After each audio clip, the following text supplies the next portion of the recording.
হে মানুষ, তুমি কি জানো কি তোমার পরিচয়? প্রিয় ভাই ও বোনেরা, বিখ্যাত একটি উক্তি প্রচলিত আছে, যে ব্যক্তি নিজেকে চিনতে পারে সে তার রবকেও চিনতে পারে। এটি একটি চমৎকার কথা যে যদি তুমি নিজেকে চিনতে পারো, নিজের অবস্থা নির্ণয় করতে পারো, তবে তুমি মহান রব, যিনি সর্বময় ক্ষমতার অধিকারী, সেই রব এবং তার মর্যাদা সম্পর্কেও জানতে পারবে। তাহলে প্রশ্ন করি, কে আমরা? আমি বা কে?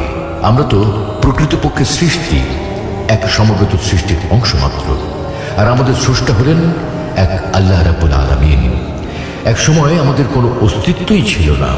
মহান আল্লাহ রাব্বুল আলামিন আমাদেরকে অস্তিত্বে এনেছেন, তার ইচ্ছে মতো সুন্দর আকৃতিতে তৈরি করেছেন, অতঃপর সেই আকৃতির মধ্যে প্রাণ সঞ্চার করেছেন। যেমন আল্লাহ তাআলা ইরশাদ করেন, অর্থাৎ মানুষের উপর